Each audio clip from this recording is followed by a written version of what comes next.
Alhamdulillah, nahmaduhu wa nasta'inuhu wa nastaghfiruh wa na'udzu billahi min syururi anfusina wa min sayyiati a'malina.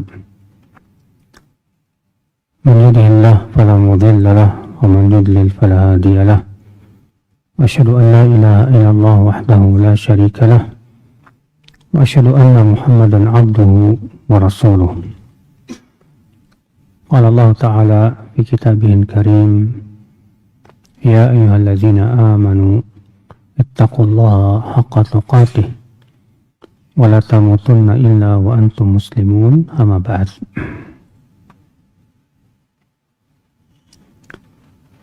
Kita lanjutkan ayyuhal ikhwah, saudaraku seiman.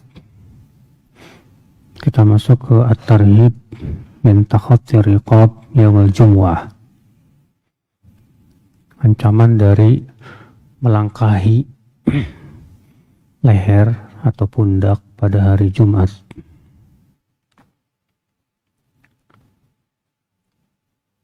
Hadis 714, an Abdullah bin Busr radhiyallahu anhu maqal, Ja'a rajulun yatakhatta riqaban nas yawmal jumu'ah. Wan Nabi sallallahu alaihi wasallam yakhthub, faqala an-Nabi sallallahu alaihi wasallam, ijlis faqad adait wa anait.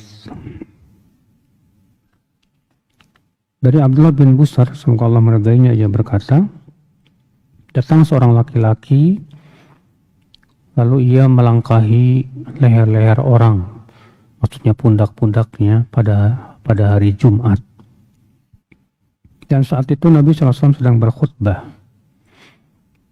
Maka Nabi SAW bersabda, duduklah kamu sudah menyakiti, wa anait, dan kamu terlambat. Islam, saudaraku seiman, apa makna hadis ini, yaitu melangkahi leher atau pundak, ya. Yang dimaksud dengan melangkahi di sini artinya an yarfa rijlahu bihaitsu tahada fi takhati ala manqibil jalis. Seseorang mengangkat kakinya sehingga lebih tinggi daripada pundak orang yang sedang duduk. Ya. Itu maknanya, ikhwat Islam, saudaraku seiman. Nah, ini yang dilarang oleh Nabi Shallallahu Alaihi Wasallam. Al-Hafidh Ibnu Hajar dalam kitab Fathul Bari berkata, "Fi takhatti ziyadah raf'i rijlaih ala ru'usihima aw aktafihima." Melangkah yang dimaksud di sini yaitu mengangkat kakinya sampai sejajar dengan kepala atau pundaknya. Ya. Warubama ta'allaqa bi thiyabihi ma syai'un mimma birijlaihi. Dan bisa jadi ya menyebabkan akhirnya menginjak bagian dari pakaian orang, ya, sehingga tertarik dan yang lainnya. Dan ini membuat orang akhirnya tersakiti, saudaraku seiman. Adapun kalau misalnya kita melewati dua orang tanpa kita mengangkat kaki karena memang ada kebutuhan, misalnya untuk di depan ada yang kosong gitu, maka yang seperti ini tidak termasuk larangan, ya. Kata Al-Hafidh Ibnu Hajar, Ibnu Rajab dalam kitab Fathul Bari juga, karena kitab Fathul Bari itu ada dua ulama yang menulis, Pak. Yang pertama Ibnu Rajab, itu sebelum datangnya Ibnu Hajar. Kemudian Ibnu Hajar dan syarah, sama-sama syarah Sahih Bukhari. Di Fathul Bari syarah Sahih Bukhari. Yang satu ditulis oleh Ibnu Rajab, itu duluan. Satu lagi ditulis oleh Ibnu Hajar, itu belakangan. Ya. Ibnu Hajar berkata, "Wa mata kana bainal jalisina furjah bihaitsu la yatakhaffahuma, jaza lahu an yamshiya bainahuma." Kalau misalnya dua orang yang sedang duduk itu, ya, di antara dua orang itu ada sedikit lowong, sehingga kita kemudian melewati mereka berdua, maka pada waktu itu boleh berjalan di antara keduanya. Ya. Kalau memang ternyata dalam rangka itu sifatnya sesuatu yang memang kita butuhkan, saudaraku seiman. Rahimani wa rahimakumullah jami'an. Dan dikecualikan, kata para ulama, adalah imam. Kalau tidak mungkin untuk sampai ke tempat imam kecuali dengan melewati pundak-pundak orang.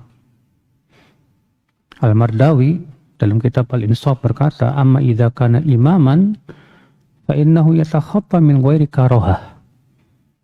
Ya, adapun kalau dia imam dan tidak ada jalan lain kecuali dengan cara melangkahi pundak, maka pada waktu itu boleh tanpa makruh. In kana muhtajan litakhatti, karena ia butuh untuk sampai ke sana. Ya. Ikhwatul Islam, saudaraku seiman, rahimani wa rahimakumullah jami'an. Jadi ini yang dimaksud dengan melangkah. Jadi itu sifatnya mengganggu orang, Pak. Adapun kalau misalnya kita minta izin dulu, maaf saya mau ke depan, ada yang kosong. Kemudian orang tersebut memberikan izin dan tidak menyakiti, maka yang seperti ini tidak apa-apa. Ya.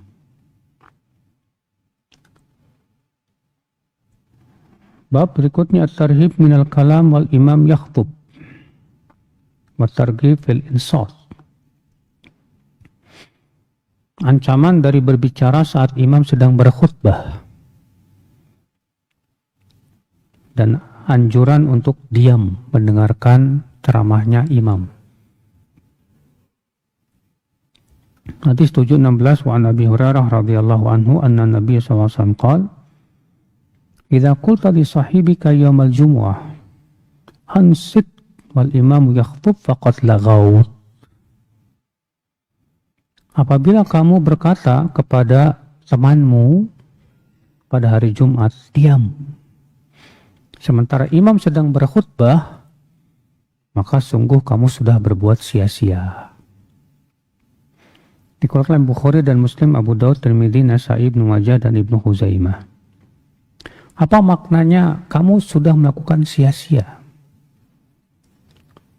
Sebagian ulama mengatakan maknanya khibta minal ajr, kamu merugi sehingga nggak dapat pahala.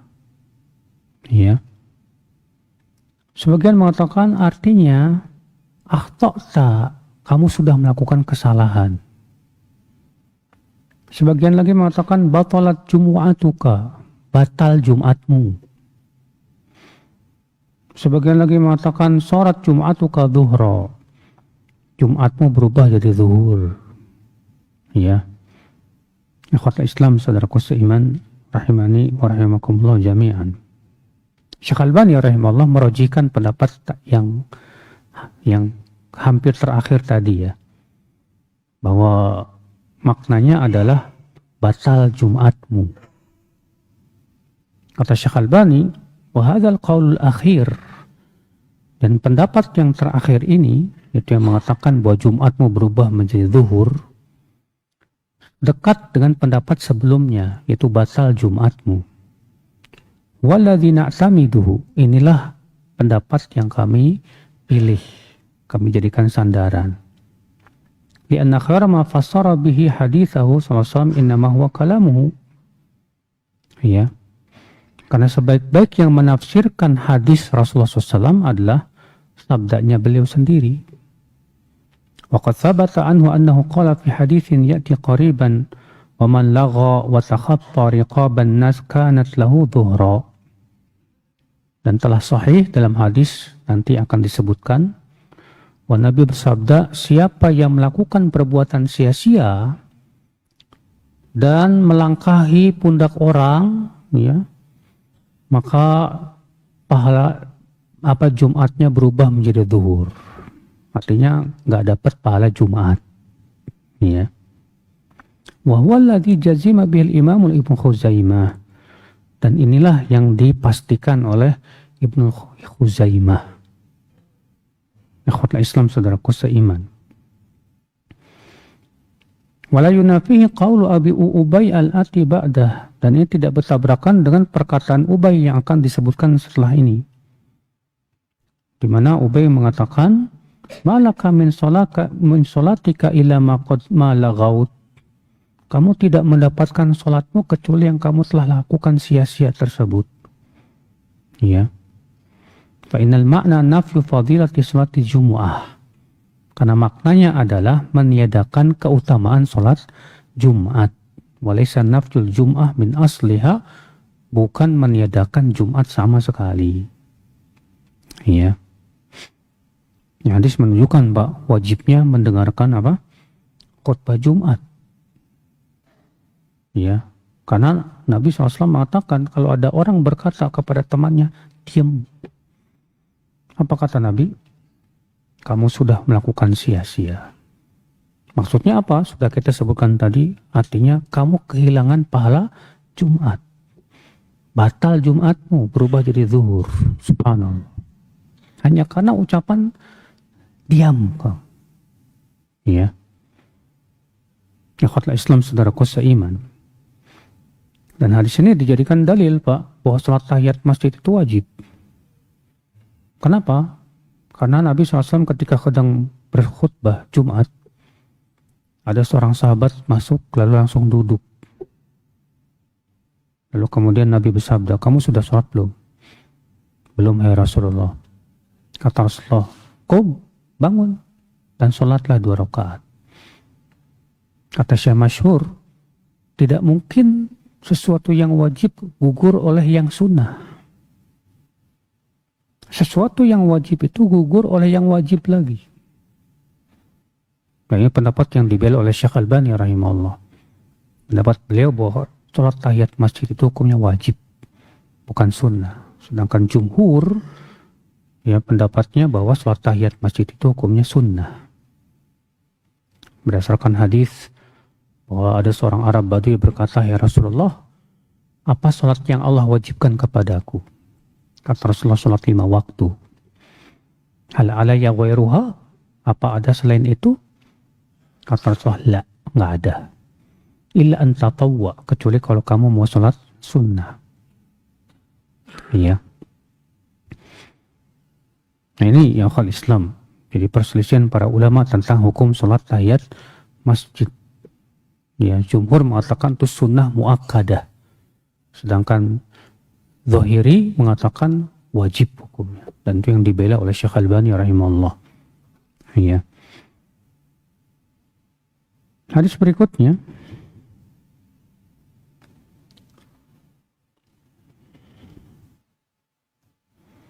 Wa anhu anin Nabi sallallahu alaihi wasallam qala idza takallamta yaumal jum'ah faqad laghaut wa alghait, yakni awal imam yakhtub.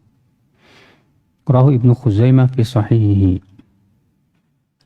Apabila kamu berbicara pada hari Jumat ketika imam sedang berkhutbah, maka sungguh kamu sedang melakukan kesia-siaan. Ya. Dan sudah kita sebutkan tadi maknanya. Hadis berikutnya. Warwahu, yakni hadis Ubay bin Ka'ab alladhi fi dha'if Ibnu Khuzaimah fi sahihi an Abi Dzarrin qala dakhaltul masjid yaumal jumu'ah wan Nabi sallallahu alaihi wasallam yakhthub fajalastu qariban min Ubay. Kita terjemahkan sedikit-sedikit ya. Abu Dzar radhiyallahu anhu berkata, aku masuk ke masjid pada hari Jumat dan saat itu Nabi SAW sedang berkhutbah. Lalu aku pun duduklah dekat Ubay, itu Ubay bin Ka'ab. Faqara'an Nabi SAW surat Bara'ah. Maka Nabi SAW membaca surat at-taubah, al-bara'ah ketika khutbah itu. Faqultu li Ubay, maka aku bertanya kepada Ubay, saat itu Nabi sedang berkhutbah. Mata nazalat hadhihi surah. Kapan turunnya surat ini, hai Ubay? Fatajahamani, maka Ubay pun langsung cemberut. Ya, walam yukallimni, dan tidak menjawab ucapanku. Summa makathu sa'ah, lalu aku diam sebentar. Summa sa'altuhu, lalu aku bertanya lagi kepada dia, kapan surat itu turun? Fatajahamani walam yukallimni, ternyata ia cemberut lagi kepadaku dan tidak mengajakku bicara. Summa makathu sa'ah, lalu aku pun diam sementara. Kemudian aku bertanya lagi. Fatajahamani walam yukallimni, dan ternyata Ubay tetap tidak mau bicara. Ikhwatul Islam, saudaraku seiman. Maka kemudian ikhwatul Islam, saudaraku seiman, falamma shallan Nabi sallallahu alaihi wasallam, ketika Nabi telah selesai sholat, aku berkata kepada Ubay, sa'altuka fatajahamtani walam tukallimni. Tadi aku bertanya kepada kamu, terus kok kamu malah cemberut sama aku dan tidak mau bicara. Kata Ubay, malaka min sholatika illa ma khalaqat. Kamu tidak mendapatkan sholat kamu kecuali yang telah kamu lakukan dari kesia-siaan. Artinya tadi sudah kita sebutkan maknanya, ya, kamu kehilangan keutamaan Jumat. Fadhabtu ila Nabi SAW faqultu ya Nabi Allah, kuntu bi jambi Ubay wa anta taqra bara'ah, fasa'altuhu mata nazalat hadhihi surah. Fatajahamani wa lam yukallimni, thumma qala ma laka min salatika illa ma laghaut. Qala Nabi SAW, sadaqa Ubay. Maka aku pun pergi kepada Nabi SAW untuk bertanya. Aku berkata, wahai Nabi Allah, tadi aku berada di samping Ubay saat engkau membaca Baro'ah. Lalu aku bertanya kepada dia, kapan turunnya surat ini? Ternyata dia malah cemberut sama aku dan gak mau bicara. Kemudian dia berkata, kamu tidak mendapatkan sholat kecuali yang telah kamu lakukan dari kesia-siaan. Apa kata Nabi SAW? Benar Ubay. Ya. Hadis berikutnya juga sama, tapi ya sahabat yang berbeda. Dari Jabir aydan juga ia berkata, dakhala Abdullah bin Mas'ud al-masjid. Abdullah bin Mas'ud masuk ke masjid. Wan Nabi SAW yakhtub, dan waktu itu Nabi sedang khutbah. Fajalasa ila jambi Ubay bin Ka'ab fasa'alahu an syai'in atau kallamahu bi syai'in. Lalu Ibnu Mas'ud duduklah di samping Ubay. Kemudian Ibnu Mas'ud bertanya kepada Ubay tentang sesuatu dan mengajak bicara. Falam yarudda alaihi Ubay. Tapi Ubay enggak mau menjawab, diam aja Ubay. Wa dhanna Ibnu Mas'ud anha mujidah. Dan Ibnu Mas'ud mengira bahwa Ubay marah. Falamman fatalan Nabi sallallahu alaihi wasallam min salatihi, ketika Nabi sallallahu alaihi wasallam telah selesai dari salatnya, Ibnu Mas'ud berkata, hai Ubay, ma manaka antarudda alai? Apa yang mencegah kamu untuk menjawab pertanyaanku tadi? Kata Ubay, innaka lam tahdur ma'anal jum'ah. Kamu tadi tidak hadir Jumatan. Kata Mas'ud, lima, kenapa? Kalau takallamta wa Nabi SAW yakhtub, kamu bicara sementara Nabi sedang berkhutbah. Maka Ibnu Mas'ud pun berdirilah, langsung pergi kepada Nabi SAW dan menyebutkan hal itu. Maka Nabi SAW bersabda, sodaka Ubay, sodaka Ubay, ati Ubayyan. Benar Ubay, benar Ubay. Harusnya kamu taati Ubay. Iya. Di sini kita ambil faedah, saudaraku seiman, rahimani wa rahimakumullah jami'an. Di sini menunjukkan akan haramnya berbicara ketika apa? Khutbah Jumat. Sebagaimana sudah kita sebutkan. Dan bahwasanya orang yang berbicara ketika khutbah Jumat, maka ia kehilangan pahala Jumat. Ya. Dan ini subhanallah merugi banget, Pak. Ya. Hadis ini menunjukkan, Pak, jika kita sedang mendengarkan khutbah Jumat, lalu ada orang yang bertanya kepada kita, jangan dijawab. Diam aja. Ya. Jangan kita berkata begini. Kadang kita ada orang nanya terus kita gini. Ya. Akhirnya apa? Kita sama-sama nggak dapet. Jadi gimana? Di sini Ubay diem aja. Jangan dijawab. Baru nanti setelah selesai sholat kita jelaskan kenapa kita diam. Iya. Ikhwatul Islam, saudaraku seiman, rahimani wa rahimakumullah jami'an. Hadis ini kita ambil faedah, saudaraku seiman. Hadis ini menunjukkan keutamaan Ubay bin Ka'ab, yang menunjukkan akan keilmuan beliau. Hadis ini juga menunjukkan bahwa para sahabat itu ilmunya bertingkat-tingkat, Mas. Ada ilmu yang sampai kepada sahabat, tapi yang kepada sahabat lain nggak sampai. Contohnya ini, Abu Dzar nggak tahu kalau berbicara di hari Jumat itu dilarang. Demikian pula Abdullah bin Mas'ud radhiyallahu anhuma, ya, nggak tahu. Itu menunjukkan, ya, bahwa terkadang hadis sampai kepada sebagian sahabat, tapi kepada sahabat yang lain nggak sampai. Dan itu lumrah. Karena ya terkadang para sahabat itu tidak semuanya selalu hadir di majelis Rasulullah SAW. Mereka juga sibuk dengan bisnis, sibuk dengan perkebunan, sibuk dengan berbagai macam kesibukan. Tapi subhanallah, ya, para sahabat itu terkadang, Pak, kalau tidak sempat untuk duduk di majelisnya Rasulullah, mereka menyuruh temannya untuk mencatat apa yang disampaikan oleh Rasulullah SAW. Seperti Umar bin Khattab, ya, mengatakan, aku saling bergantian dengan tetanggaku untuk duduk di majelis Rasulullah SAW. Jika hari ini aku pergi, tetanggaku pergi ke ladang. Kemudian sore harinya aku pulang membawa ilmu yang aku dapatkan dari Rasulullah SAW.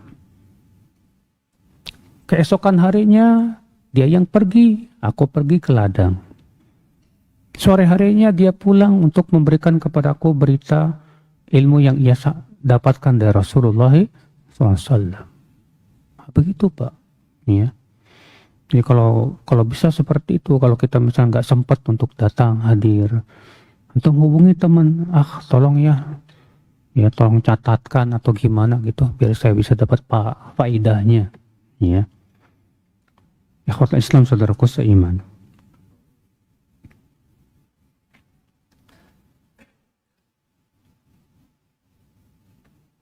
Hadis berikutnya, an Abdullah bin Mas'ud radhiyallahu anhu qala, kafa lagwan an taqula li sahibika ansit idza kharaja al-imam fil jumu'ah. Abdullah bin Mas'ud berkata, cukuplah kesia-siaan kamu mengatakan kepada temanmu diam apabila imam telah keluar untuk khutbah pada hari Jumat. Ya, maknanya sudah kita sebutkan tadi. Hadis berikutnya, wa an Abdullah bin Amr bin Al-As radhiyallahu anhuma anna Rasulullah SAW qala, man iktasala yawmal jumu'ah wa massa min tibi imra'atihi in kana laha wa labisa min salihi thiyabihi thumma lam yatakhatta riqaban nas wa lam yalghu indal mau'izah kana kafaratan lima bainahuma wa man lagha wa takhatta riqaban nas kanat lahu dhuhra. Rawahu Abu Daud wa Ibnu Khuzaimah. Dari Abdullah bin Amr bin Al-As, semoga Allah meridainya, bahwa Rasulullah SAW bersabda, siapa yang mandi pada hari Jumat dan memakai minyak wangi istrinya jika dia punya, dan ia memakai baju yang bagus, kemudian tidak melangkahi pundak-pundak orang, dan tidak melakukan kesia-siaan saat khutbah, maka itu menjadi kafarat penebus dosa-dosanya ya, antara 2 Jumat. Dan siapa yang melakukan kesia-siaan dan melangkahi ya pundak-pundak orang, maka Jumatnya berubah menjadi zuhur. Bukan artinya sholat Jumatnya nggak sah, Pak. Artinya telah kehilangan apa? Pahala Jumat. Dan bukan berarti sholat Jumatnya diubah jadi sholat zuhur, enggak. Ya, tidak seperti itu maksudnya. Di sini ya sudah kita sebutkan juga, di mana hadis ini menunjukkan saudaraku seiman tentang larangan kita untuk apa? Berbuat kesia-siaan pada hari Jumat. Disebutkan dalam hadis lain, waman massal hasa faqad lagha. Siapa yang megangin apa? Haso, kerikil, ketika Jumatan gitu, untuk main-mainin kerikil gitu, maka sungguh ia telah melakukan kesia-siaan. Ya, ini pun juga bahaya, saudaraku seiman. Berarti itu menunjukkan bahwa ketika khutbah Jumat itu betul-betul, Pak, kita mendengarkan. Makanya sudah kita sebutkan dulu ya, bahwa para sahabat kalau Nabi sedang khutbah itu menghadapkan wajahnya ke Rasulullah SAW. Iya, bukan nunduk. Kalau kita kan nunduk, Pak, lama-lama tidur, bangun-bangun pas komat. Ya, nah ini dikhawatirkan nggak dapat keutamaan Jumat juga. Ya, dikhawatirkannya begitu.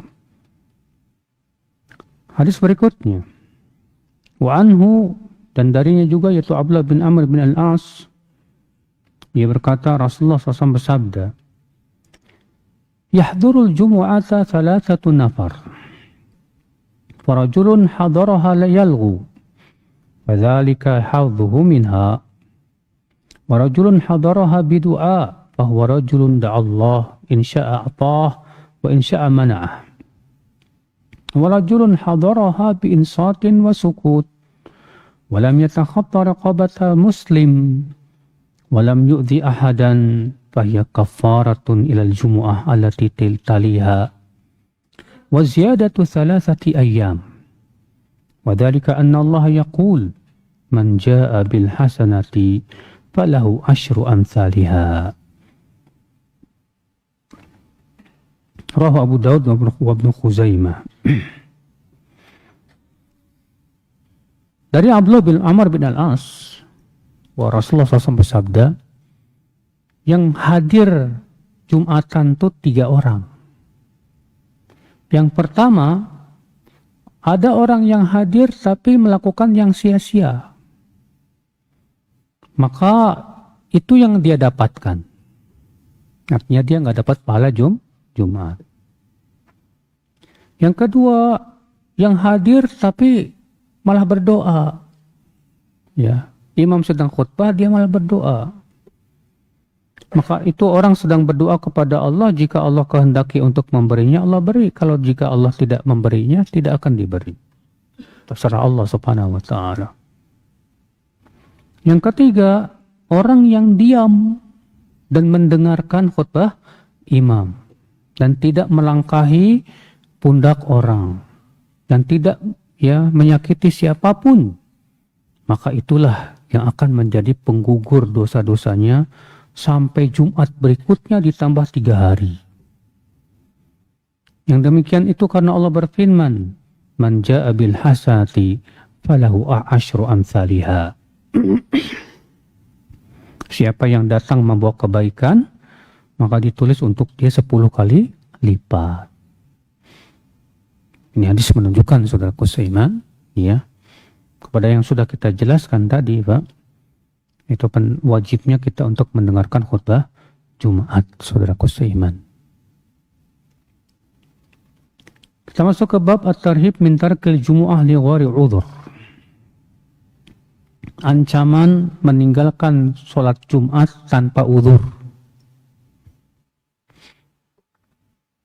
An Ibnu Mas'ud radhiyallahu anhu anna Nabi sallallahu alaihi wasallam qala liqaumin yatakhallafuna 'anil jumu'ah. Bahwa Nabi SAW bersabda kepada suatu kaum yang meninggalkan sholat Jumat. Kata Rasulullah, "Qad hamamtu an amura rajulan yusalli bin nas, thumma uharriqu ala rijalin yatakhallafuna al jumu'ah buyutahum." Rawahu Muslim. Aku ingin sekali menyuruh seseorang untuk mengimami sholat. Kemudian aku pergi membakar orang-orang yang tidak menyaksikan sholat Jumu'ah. Aku bakar rumah-rumah mereka itu. Demikian dalam riwayat Muslim dengan lafaz ya tidak menyaksikan sholat Jumu'ah. Sementara dalam riwayat yang lain dengan lafaz tidak menyaksikan sholat berjamaah. Ya. Dan ini tidak bertabrakan, Pak. Kenapa? Karena sholat Jumat dan sholat berjamaah di sholat-sholat lain pun hukumnya sama-sama wajib. Sholat Jumat wajib. Sholat berjamaah juga ketika zuhur, asar, maghrib, isya pun wajib. Iya. Atas pendapat yang sahih. Di sini menunjukkan akhwal Islam bahwa hadis ini menunjukkan ancaman berat bagi orang yang tidak menyaksikan sholat Jumat, di mana Rasulullah ingin untuk membakar rumah mereka. Dan ancaman berat juga bagi mereka yang tidak menyaksikan sholat berjamaah. Karena disebutkan bahwa Nabi pun ingin membakar rumah orang yang tidak sholat apa? Berjamaah. Yang dimaksud yaitu tanpa udzur, saudaraku seiman. Adapun kalau ada udzur seperti sakit misalnya, ya nggak masalah, ya.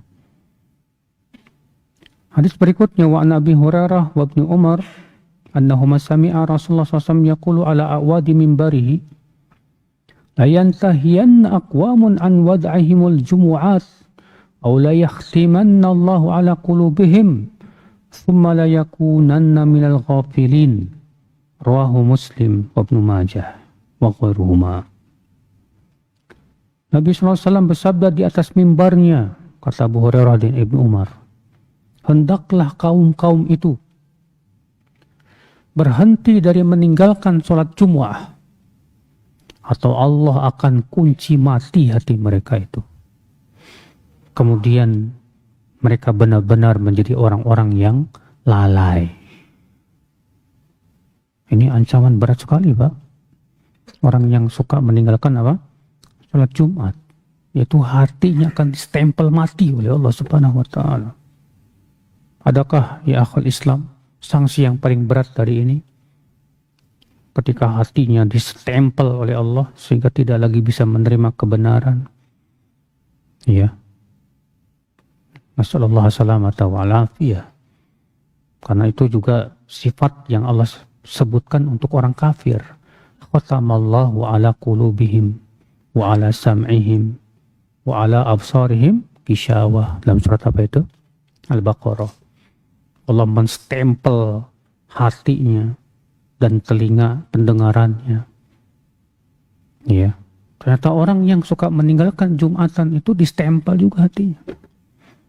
Namun kata para ulama, ini untuk mereka yang tidak ada padanya apa? Udzur. Adapun kalau ada udzur nggak masalah, Pak. Iya. Seperti antum misalnya sedang safar. Dan musafir kan tidak wajib Jumat. Sehingga pada waktu itu antum tidak Jumatan, nggak masalah. Seperti antum misalnya kerja di mana?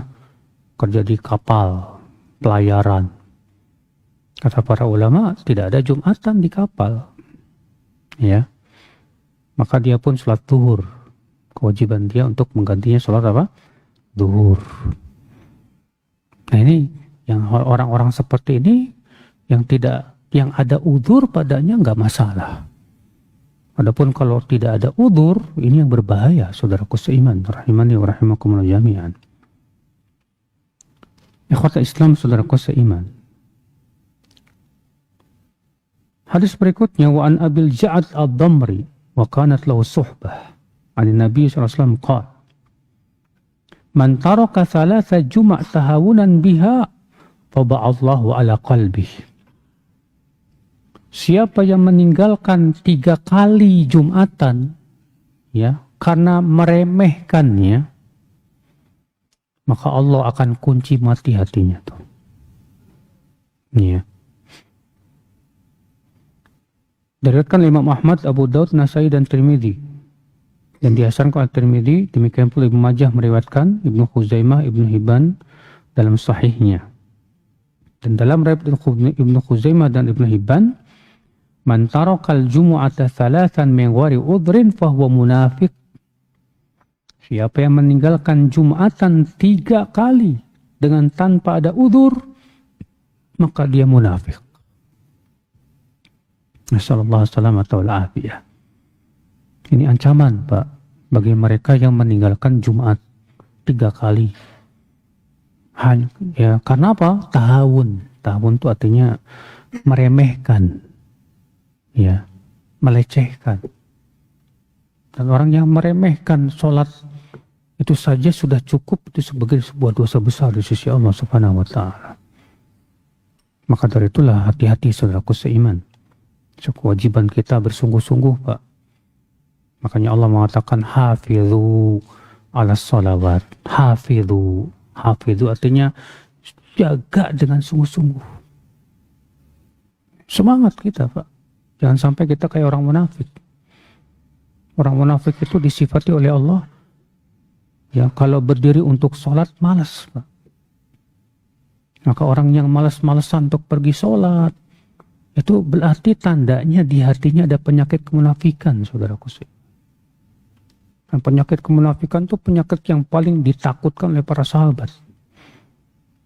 Kata ya seorang tabi'in, Ibnu Abi Mulaikah namanya, adraktu 30 sahabiyan kulluhum yakhafuna nifaq ala anfusihim. Aku bertemu dengan 30 sahabat, semua mereka khawatir terkena penyakit kemunafikan, ya, pada diri mereka. Nah, ini saudaraku seiman, makanya penting, Pak, kita untuk mempelajari sifat-sifat orang munafik itu seperti apa saja. Dalam Al-Quran Allah mengisahkan tentang orang munafik dalam ayat yang banyak di beberapa surat. Di dalam hadis-hadis juga Rasulullah menyebutkan tentang perangai kemunafikan. Nah, coba kita lihat, ada nggak pada diri kita sifat itu? Kalau ada salah satunya saja, berarti pada diri kita ada syu'bah minan nifaq.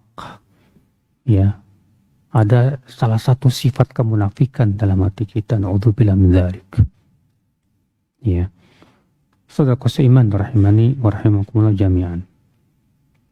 Hadis 728 udah bunyi. Naam. Allahu Akbar.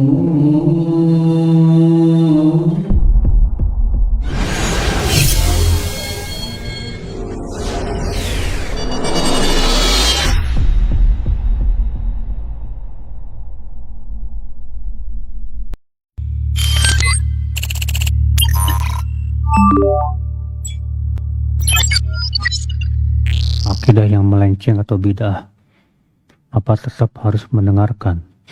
Ada kaidah mengatakan dar'ul mafasid muqaddam ala jalbil masalih.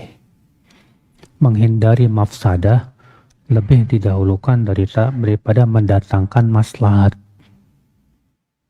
Ya, mendengarkan khutbah wajib sahih. Tapi ketika didengarkan ternyata isinya kesesatan, yang kita khawatirkan bisa masuk syubhat itu ke dalam hati kita dan merusak ya akidah kita. Berarti ini merusak. Dan kaidah mengatakan menghindari kerusakan lebih didahulukan daripada mendatangkan apa? Kemaslahatan. Maka kalau kita tutup telinga kita nggak masalah. Ya. Karena dalam rangka menghindari mafsadah.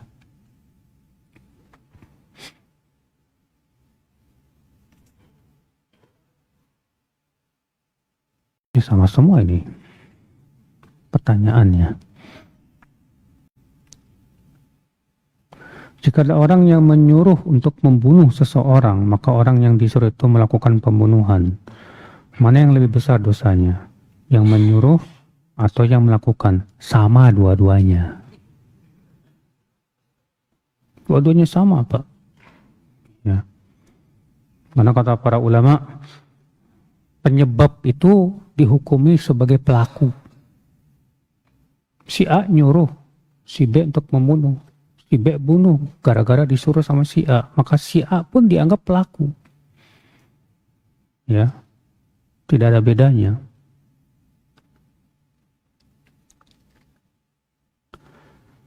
Ketika safar, bolehkah menjamak Jumatan dengan asar?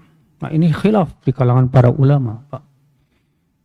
Ya, karena permasalahannya adalah pertama, ketika Nabi SAW sedang haji wada. Nabi SAW sedang haji wada. Beliau ya ternyata tidak Jumatan. Waktu itu kan beliau khutbah di Arafah, bertepatan di hari Jumat. Ternyata Nabi tidak Jumatan, malah menggantinya dengan zuhur. Zuhur lalu dijamak dengan apa? Asar. Iya. Sehingga jadi perdebatan para ulama, Pak, tentang perbuatan Nabi ini. Apakah itu menunjukkan bahwa tidak boleh untuk menjamak Jumat dengan asar? Karena buktinya Nabi SAW ketika haji wada, padahal Nabi mampu sekali untuk Jumatan. Mampu tidak, Pak? Mampu, apalagi yang hadir pada waktu itu ratusan ribu yang haji bersama Rasulullah SAW. Tapi ternyata Nabi tidak Jumatan. Nabi SAW mengubahnya menjadi apa? Zuhur. Sehingga pada waktu itu sebagian ulama mengatakan tidak boleh menjamak antara Jumat dengan asar. Siapa yang ingin menjamak, hendaklah ia ubah jadi zuhur. Zuhur, kemudian baru boleh dijamak dengan apa? Asar. Karena itu yang dilakukan oleh Rasulullah SAW. Iya. Dan ini juga berdasarkan permasalahan lain, yaitu apakah Jumat pengganti zuhur atau bukan? Atas pendapat yang mengatakan Jumat itu pengganti zuhur, maka mereka mengatakan boleh menjamak Jumat dengan zuhur. Sebagian lagi mengatakan tidak, Jumat itu bukan pengganti zuhur, dia berdiri sendiri. Ya. Buktinya yang lebih dekat bahwa Jumat itu adalah lebih menyerupai sholat hari raya. Buktinya ketika bertemu dua hari raya, Jumatnya jadi gugur, tidak wajib lagi. Paham tidak, Pak? Sehingga ya atas dasar itu kata mereka tidak bisa dijamak. Terlebih perbuatan Nabi menunjukkan kepada hal itu. Nabi ternyata tidak Jumatan. Nabi malah merubah menjadi apa? Zuhur. Kemudian menjamaknya dengan apa? Asar. Nah ini Pak, terjadi khilaf. Kalau Syekh Utsaimin merujikan pendapat yang mengatakan tidak bisa dijamak. Kalau kita mau menjamak dengan zuhur, dengan asar, sebaiknya kita ubah niatnya jadi sholat zuhur. Ya, sholat zuhur, ya, kemudian sholat Jumat. Demikian, saudaraku seiman. Itu yang dirujukan oleh Syekh Utsaimin rahimahullah. Wabillahi taufik. Assalamualaikum warahmatullahi wabarakatuh.